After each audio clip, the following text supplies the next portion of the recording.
बिस्मिल्लाहिर्रहमानिर्रहीम। अस्सलाम वालेकुम। आज हम बना रहे हैं गाजर का हलवा। इसके लिए जो चीज़ें रिक्वायर्ड हैं वो कुछ ये हैं। ये मेरे पास तकरीबन 2 किलो गाजर है। इनको मैंने कद्दूकश करके रख लिया है। ये मेरे पास तकरीबन 3 कप जो है वो चीनी है। चीनी एज़ रिक्वायर्ड, जितना मीठा आप लोग पसंद करते हैं, मैंने 3 कप ली है।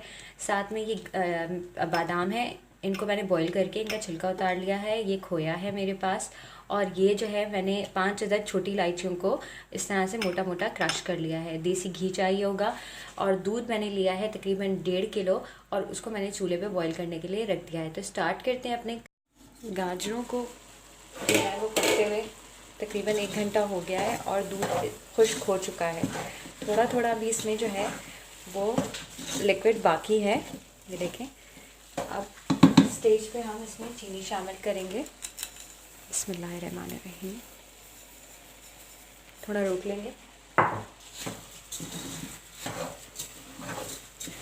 अब चीनी के घुल जाने का वेट करेंगे, या चीनी के साथ गाजरों की खूब अच्छे तरीके से भुनाई करेंगे और मीठा चेक कर लेंगे,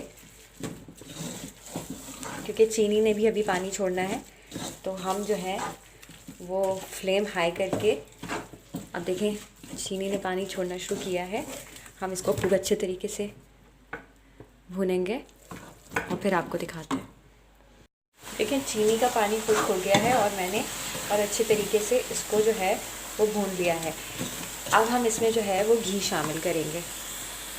देखिए 1 कप घी है मेरे पास। ये मैं आहिस्ता आहिस्ता इसमें शामिल करूँगी और खूब अच्छे तरीके से भूनूँगी, और मुझे ज़रूरत महसूस होगी तो फिर मैं और घी जो है वो इसमें शामिल करूँगी।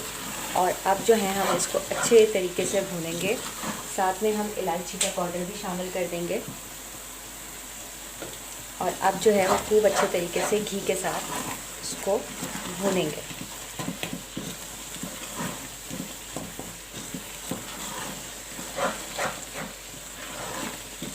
इसको अच्छे तरीके से तकरीबन 10 मिनट हम भूनते हैं तेज़ आंच पे, फिर आपको दिखाते हैं।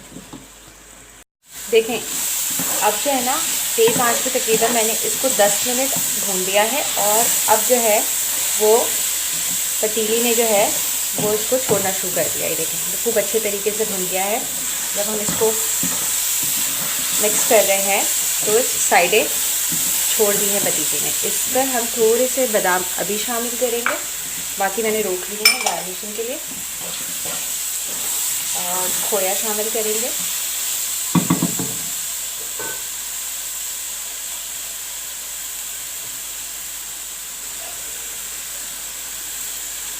अब जो है वो चूल्हा बंद कर देंगे और थोड़ी देर इसको जो है ना ढक देंगे, ताकि खोया जो है वो मेल्ट हो जाए। थोड़ा खोया मैंने रोक दिया ऊपर गार्निशिंग के लिए, आपको दिखाते हैं सर्व करके। 5 मिनट के बाद खोया मेल्ट हो गया था और मैंने मिक्स किया है अच्छे तरीके से। ठीक है, चूल्हा बंद है। अब हम जो है वो इसको सर्व करते हैं और आपको दिखाते हैं। गाजर का हलवा बिल्कुल तैयार है। गार्निश किया है हमने इसे बादाम, अखरोट और खोए के साथ।